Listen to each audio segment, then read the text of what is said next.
आप सभी भाई बहनों का आध्यात्मिक ज्ञानात्मक चैनल की बड़ी शिक्षा छोटा ज्ञान संदेश में एक बार फिर स्वागत है।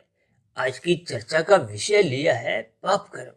और पाप कर्म को तो हमने देखिए काले रंग से दर्शाया है, क्योंकि ये एक निषेध कर्म है जो शास्त्र आपको में मना करते हैं। जैसे भौतिक जगत में हम कोई अपराध करते हैं तो उसका हमें दंड मिलता है, देखिए प्रकृति की व्यवस्था में तो छोटे से छोटा पाप कर्म भी आपके हमारे किए गए पाप कर्म का गैर जमानती एक वारंट इश्यू हो जाता है, यानी कि उस किए गए पाप कर्म का फल आना एक निश्चित होता है। जैसे भौतिक जगत में कभी कभी किसी अपराधी के लिए एक गैर जमानती वारंट इश्यू कर दिए जाते हैं, यानी उन किए गए अपराधों की माफी संभव ही नहीं होती।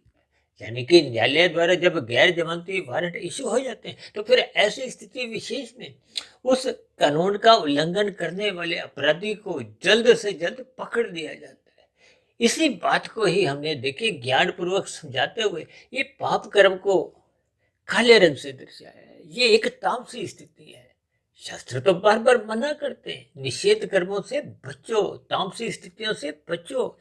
भागवत पुराण में तो देखिए 5 तामसी स्थितियां: दूध कीड़ा, मदपान, स्त्री संग, हिंसा और अनीतिगत कार्यों से कमाया गया धन। इन सभी स्थितियों को तमोगुण से जोड़ा गया, निषेध स्थितियों से जोड़ा गया और इनका संग करने से बचने की बार बार सलाह देंगे, क्योंकि इन स्थितियों का संग होने से ही मनुष्य कब कितने पाप कर्म करता जाता है मनुष्य को इसका स्वयं भी बोध नहीं होता।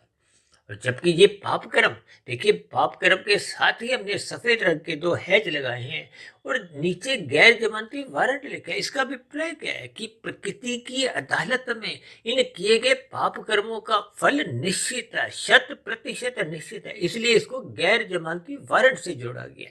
इसलिए हम सभी भाई बहनों को आरंभ से ही श्रद्धा पूर्वक सत्संग करते हुए इन निषेध कर्मों से, पाप कर्मों से अवश्य ही बचना चाहिए। ऐसी सभी शुभ स्थितियों के लिए मेरी ओर से आप सभी भाई बहनों को बहुत बहुत शुभकामनाएं।